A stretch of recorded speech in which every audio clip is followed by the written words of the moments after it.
Hey everyone, welcome to the Hoofwave Podcast, recorded on the 8th of August 2014. Your host coming at you, Noteworthy, and today I've got an extra special guest, the Living Tombstone. Would you Hello. like to introduce yourself? Yep. Sweet. Yes. So I'm the Living Tombstone, and I am pretty well known for producing music and remixes, and especially well known within the Brony community for a lot of my remixes and songs that I made for it. So yeah. Not gonna lie, Discord is my ringtone. Some. I know. Yeah. Well, I don't know what you expected me to respond with that, but yeah. Awesome. Yeah. I don't know, because some people expect me to like cringe and just like, "Nyeh." But I don't know. It's awesome. The remix is very Yeah. popular. People love it. It Sure. was good, yeah. It carried over from my first phone to my next one. Kind of Sweet. fit. Yeah. Alright, so, jump straight into questions. So, you just came back from a bit of a tour around America, doing all the, horse conventions that just occurred. Right. Would anything interesting happen? Nothing in particular. Like because most I was like 3 months in the U.S. and I first started my tour around the U.S. being in MLP MSP, which is in Minnesota, Minneapolis. Yeah. Very nice place.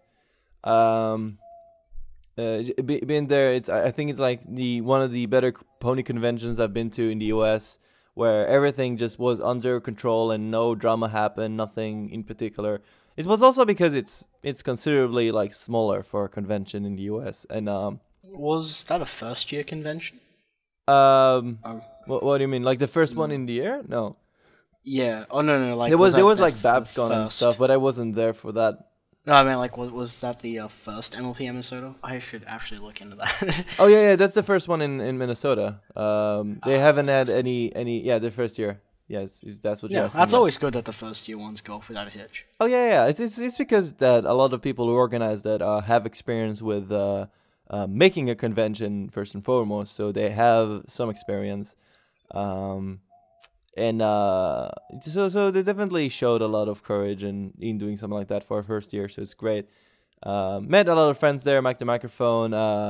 Um, who was also there? DJ Tetsuo, Denotive, um, DB Pony, Black Griffin, and Michelle Kraber, and many other performers that I met, and they're very good friends of mine that I love to meet again. AC Race Best, Saber Spark, a lot of people. Just that right now, just on top of my head, it's remembering a lot of people. All the shout outs. Yeah, but so it Sweet. was great fun seeing everyone again, and also in Minneapolis was great. I love the city, and I love the place and everything. Um, so yeah, I'm really happy. Gotta be a bit curious. How's the weather though? Oh yeah, the weather's fine actually. It's great. And besides MLPMSP, I also went to next was Everfree Northwest. That was the second one I've been to in the US. That was it's already like a third year I think convention. They had some experience before, so Yeah, I think so. We yeah, were gonna yeah. do some stuff with them, but it never went through. Yeah, no, it's they're very good. Like they know how to make a convention, and even there everything went really well. A lot of really nice friends. Most of the people I already seen in MLP MSP also went to Everfree, including Eurobit Brony, and also Blue was there, and who was also there that usually don't go to conventions. There's like a lot of people. Kelababella. Mike the Microphone wasn't in this one though. He usually frequents in Everfree Northwest, but in this time he didn't decide to come over, and so was Alex S. and a lot of people.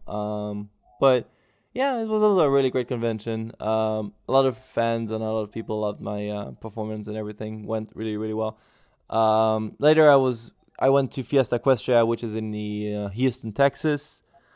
Was also really good.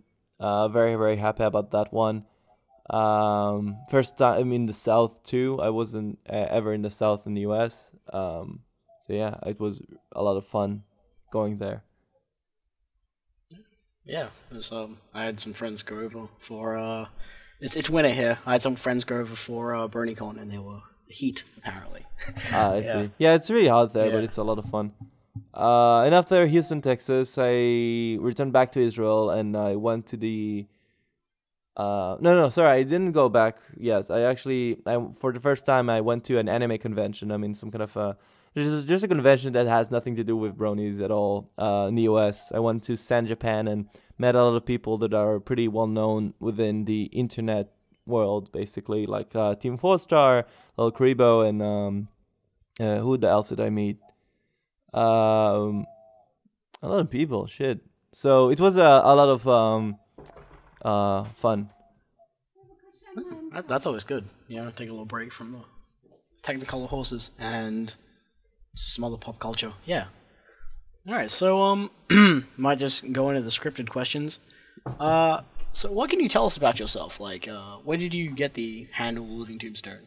The Living Tombstone was just a name I came up with on a whim when I was watching a lot of anime, and I watched Black Lagoon, and by the end that I finished watching that show, I was really into the idea of making a fictional rock band that would fit within that show's world.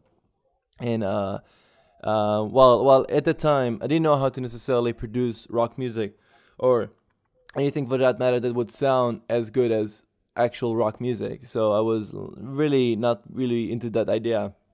But I stuck with the name because I like the name. I like the Living Tombstone for what it is, and I decided to just stick with it regardless of what it is, and just make music under that name. So I produced my first like two remixes about Alex S's works, and that got me a bit of attraction initially.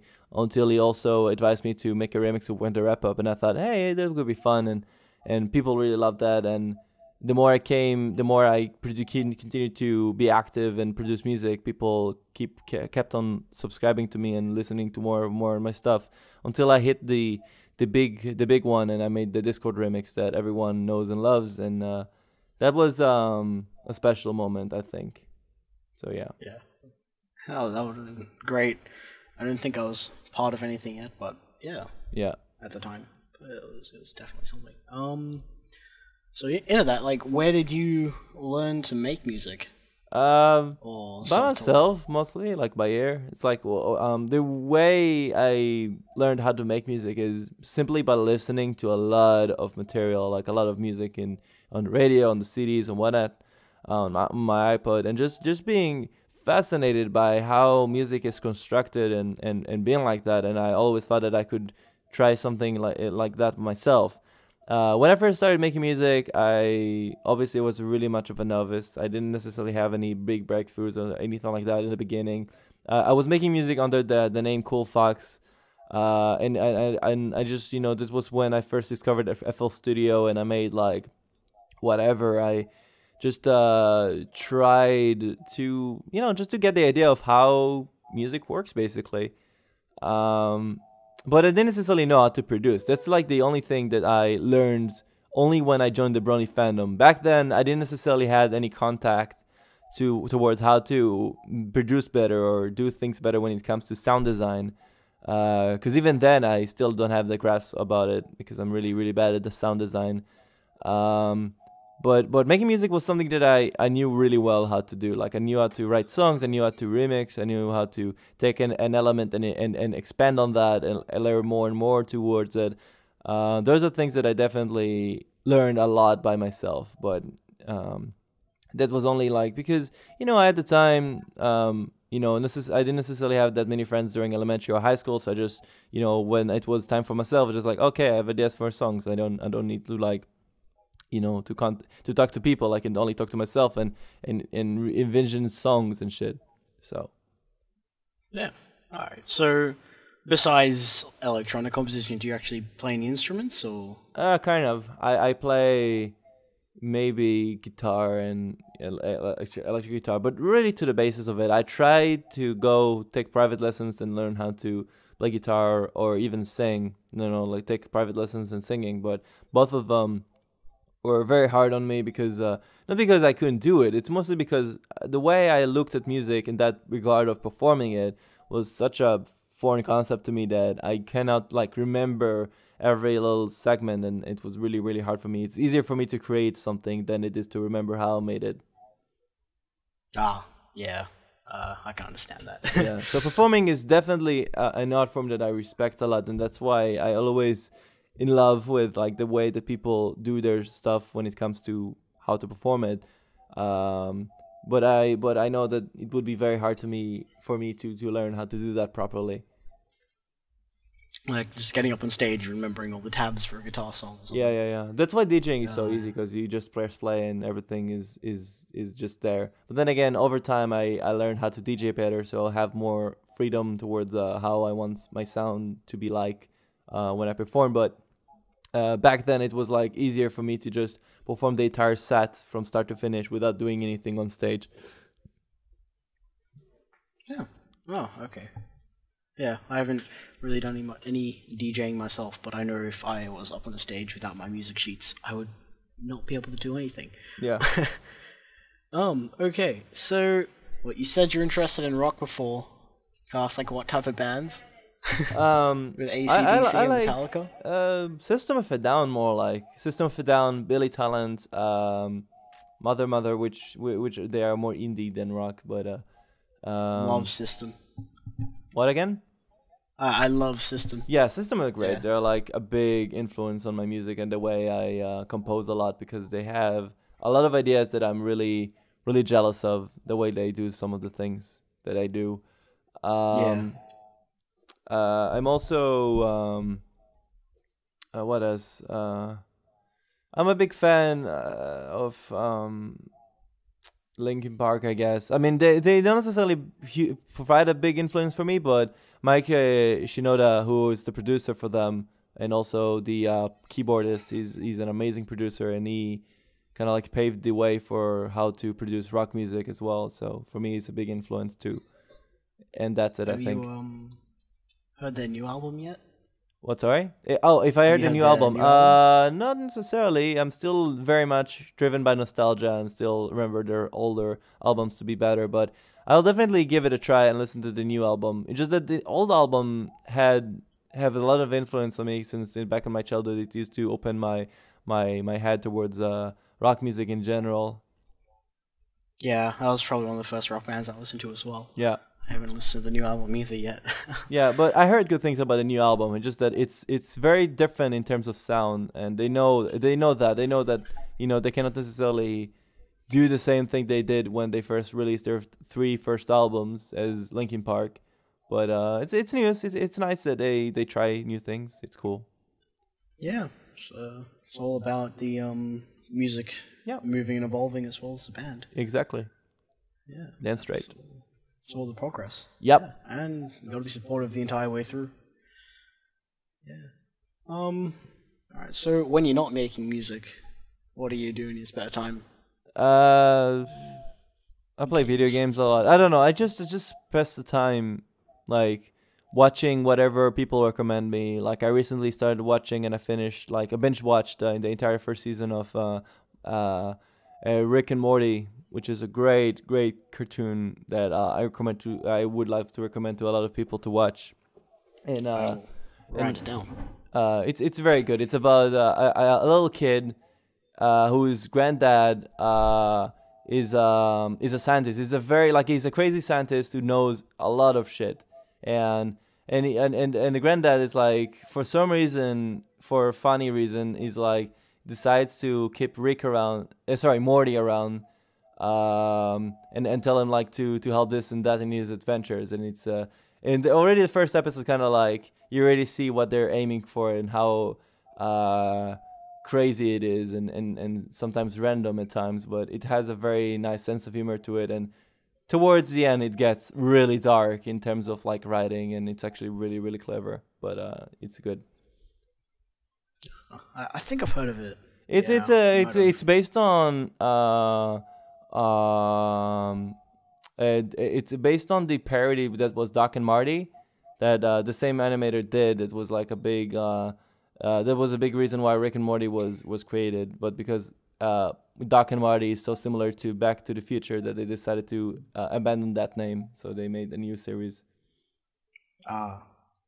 Actually, yeah, I think I remember something about like along that lines, and they did go back in time or something. Yeah, they don't. In Cartoon. that show, in Rick and Morty, they never go back in time. They bend time by basically going to the different alternate universes, but they never go back in time. Uh, okay. Well, I'll have to look it up. All right. Next question then. Yeah.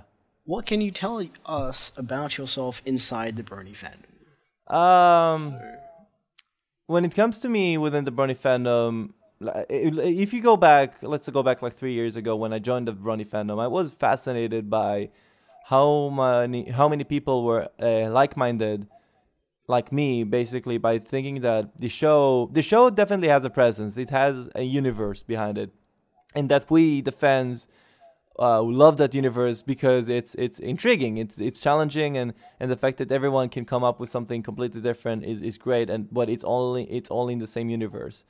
And yeah. and the fact that a lot of people can get behind it because it's My Little Pony and everyone knows what My Little Pony was, definitely helped a lot of people to get in and make something.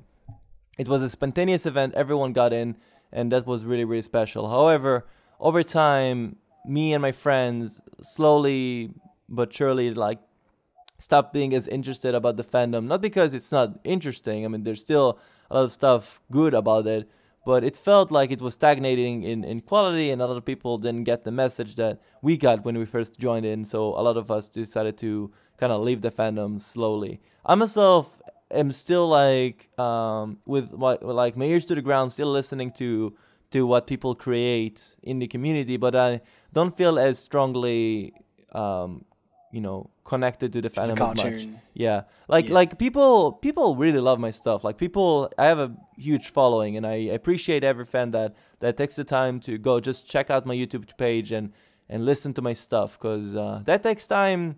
And the fact that it's all fan made and it's all for free, I'm still surprised that people love the stuff that I do. Um, well, especially since it's for free, that is. Um, but it's really like humbling and nice to see that a lot of fans are into that.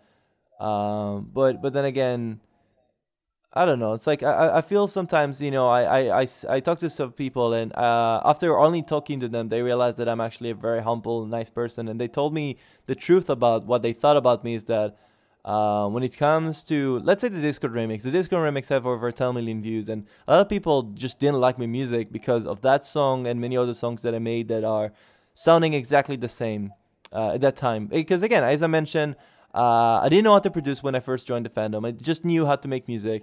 So I just was, a lot of the ideas in music were very foreign to me at that time. So I just made everything based on what I thought was good, but I didn't necessarily understand that there's way to evolve. There's ways to change the same concept that you were rehashing, and that's why I think I failed in that regard. But people still loved it. It's just that a lot of people didn't understand why this one in particular, why my remix was so popular when there's so many good songs. And I agree about that. There's so many other stuff in the community to listen and be part of, that it's insane that only a fragment of songs in the fandom are so fucking popular and everything else is not as popular. Yeah. It's definitely a thing that I agree with, and I'm very happy that I'm not the only one on this. That I feel that yeah, I mean, it's great that I have fans and stuff, but I don't agree that I should be the only one that people should listen to. There's definitely way better people than me when it comes to making music, especially music that some people might like better, and that it's not okay that the entire community forces the same songs again and again just because they think that this is the only good thing that they could listen to, if that makes sense. Yeah, yeah. I know me and my friends, we actually really enjoyed some of your newer stuff during season 4. Like, Yeah. the Bats remix. Yeah, that was definitely a fun remix. Even though I Uh, added this little joke in the very intro, but that was still because I just wanted to poke fun. I didn't necessarily want to harm anyone, but apparently a lot of bronies were really against the idea that I had like a little joke in the intro. But we loved it. We didn't understand it, but we loved it.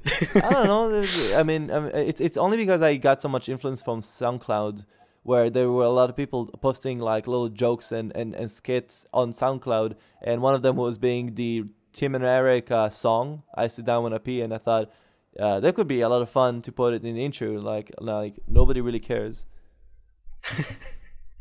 The first time we heard it, we had a good chuckle at it, and I think most of the times whenever we played it, when we had parties, we just play that one. Awesome. Yeah, we enjoyed that. Yeah, so let's just move along in the questions. Wait, just jumping back on the topic of conventions. Yeah. The last one you went to was GalaCon. Yes, I went to GalaCon. I forgot to mention that. Yeah. Anything interesting happened there? Definitely the convention, the Brony convention, with the nicest people I've met. Like in the US, like there's a lot of nice people. No, not that I'm saying that there aren't. It's just that it's a different type of people when you come to Germany and you visit a convention, because there the people tend to appreciate different things, and that's what really interests me.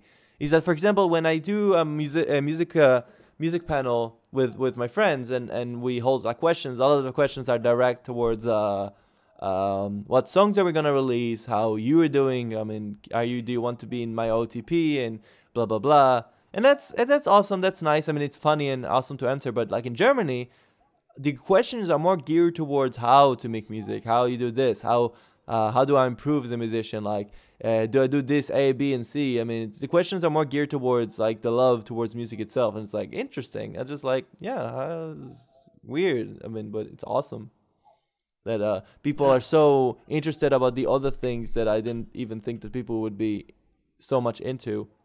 And definitely a convention that I maybe would like to visit again, because it's the people there are nice. The only thing that I had a problem with was the fact that my performance was butched because of the fact that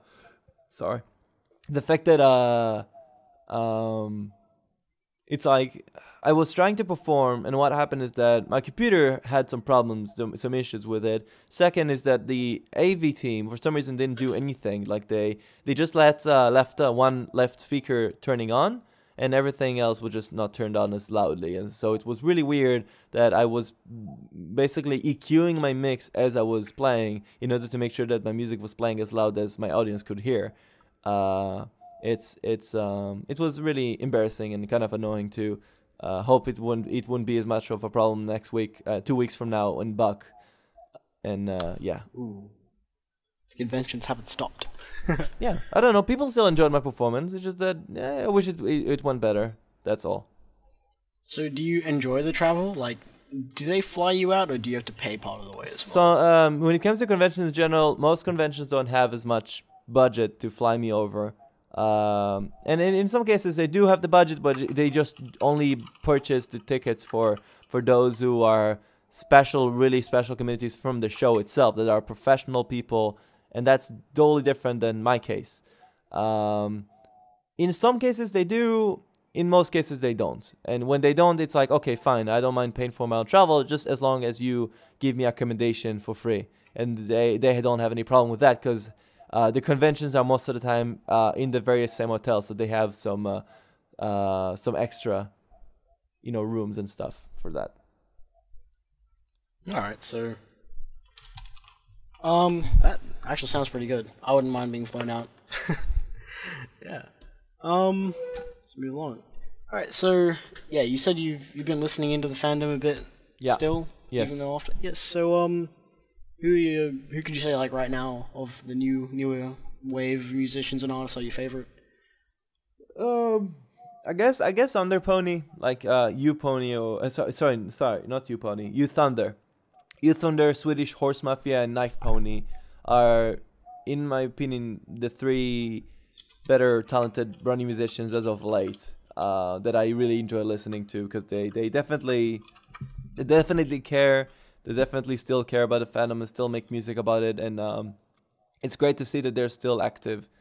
Other Brony musicians are not as active, so like the way I see that, they're not making as much pony music as they would like anymore, and which is kind of sad, but then again I appreciate those three for being still active, being awesome too.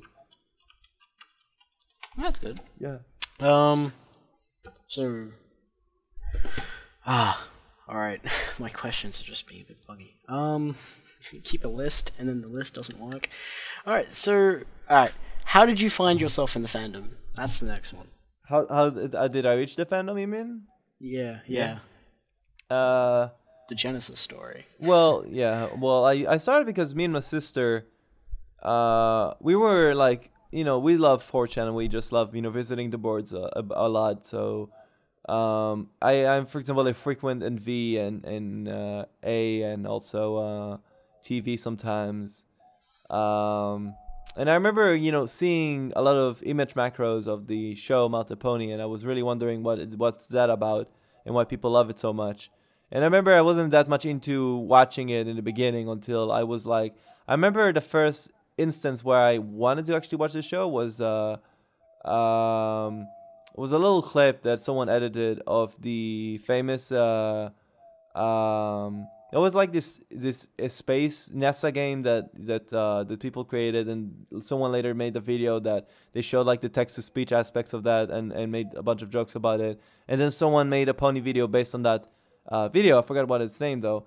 And that got me into the fandom because I was like, it got me into the show because I was like, the animation is that Moonbase Alpha? Yeah, Moonbase Alpha, yes. And somebody made a pony video based on the video that somebody made about Moonbase Alpha, and that got me into watching the show initially because I was interested about, the animation looks really nice. I want to see more of that. And I remember with downloading the entire first season, watching the first 2 episodes, really liking it, and then continuing from there, watching the rest of the first season. It was way before second season even started. Like I was there when people were still creating music and stuff about the first season, and I was really enjoying that. Oh wow! So from really early on, that's cool. Yeah. Okay. Sweet. So, which season's been your favorite so far? The last season was really good, in my opinion. Season 4. Yeah, I enjoyed it too. Yeah, the music was great. Yeah. No, not just music, like the writing and everything was much more coherent and they allowed themselves to be a bit more, to challenge themselves Action-y. in actually referencing previous episodes and doing more with the fact that it's actually a continuous story, and that was really, really good. Yeah, that was good, and I liked as much as people like to poke fun at the Dragon Ball Z style fighting, but that was really cool. Yeah, that was great. They should do more of that and return to why I loved Malta Pony to begin with when I first watched the first 2 episodes of season 1.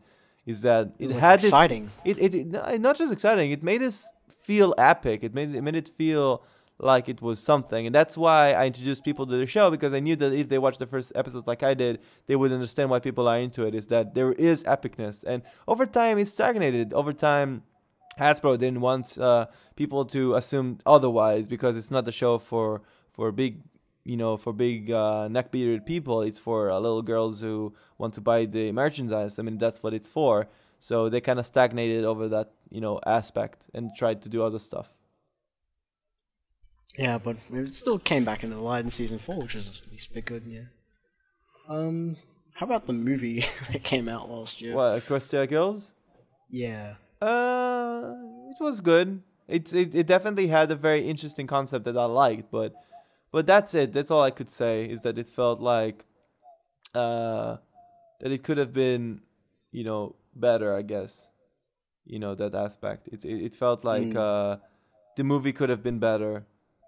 I don't know. Like it's weird. It's they had such a really good concept, but they blew it by making a very it seemed like a very rushed like episode for a show and not just a movie. If that was the case, that's how I would pinpoint it. Yeah. And have you seen any of the shorts for the new movie? No, I'm not really interested about the new movie. It seems really dumb, in my opinion. Yeah. All right. Okay, moving along. Let's see. All right, the next question: who, in your opinion, is the best pony? What, Brony or Pony? Pony. Rarity, I guess. Oh, you too? Yeah. Awesome. That's favorite character. Alright, and what tips could you give to anyone just starting out? Like maybe trying to make their first tracks or art. Trying to draw. I would say just when you produce something and you just start making something out, never like produce and never finish it. You should like consider yourself every month or every week to produce and finish it like all the time. So that way you just improve as an artist and you also have something to show all the time and call it your own. Not just saying that I make things and if you don't finish them then it's not really worth anything. That's something I highly recommend to people if they are into doing arts and doing everything. It's not to half-ass it. Is that if you start with something, you better finish it. You better prove yourself that you can do better. And that's something I recommend. All right.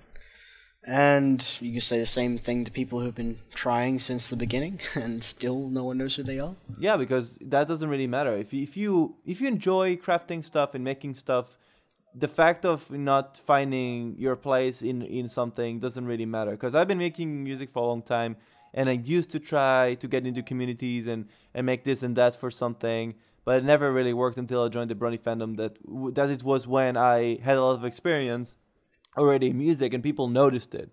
But you always learn. Like even during the Bernie community, I still don't feel like I had enough. I don't feel like I made my magnum opus. That's it. I can quit, because that's not true, and it doesn't really matter. I still don't feel like I'm as good as I can be. I still feel like I could do more. So people shouldn't feel, scared of those who are really successful when they aren't. It's not really about that. If they just make music because they love it and they know where they are in the world, then it doesn't really matter. So try your hardest and keep up the work. Eventually, you'll get to a point that you can definitely say, "Oh, I did this and that," but it's still not enough. You still need to keep on making. All right, and coming towards the end, can you tell me what were your favorite works in the fandom? I guess a lot of the stuff music. by Living Tombstone, Alex S, Jackalab back in the day, and also DB Pony being a really good producer, and Black Griffin. Those are like artists that definitely knew what they were making and definitely showed like the fandom that there are a lot of people creative enough or open-minded enough to join the fandom and make something for it. So is so great and powerful that I haven't heard from in a while because they haven't been making music that much. But he's definitely a very creative person and made some really interesting stuff. All right. And, is there anything you'd like to add or questions you'd like to ask me? No, I'm good. I don't have anything to ask. Sorry. I just really... That's all right. What time is it over there? It's almost 3 p.m. Okay. I try not to get people I'm interviewing up late. It seems a bit, not nice. Can't think of the word right now. Yeah. To get your guest up at 4 a.m. No, I'm good with that. If that would be the case, I wouldn't mind to do something like that. Yeah. Oh, I'd rather be the one up at 4 a.m. You're doing me a service. Well, I've to thank you for coming on. I was actually very, very nervous about this. Whereas still a very, very new podcast, and getting guests like you means a lot. Yeah, sure thing. Sweet. And I guess we'll wrap it up if that's okay. Yeah. Yeah. Yeah, that's good. All right. Sweet. All right. So this has been the Hoofwave Podcast. This is your host Noteworthy on with the Living Tombstone, and we're signing off. All right.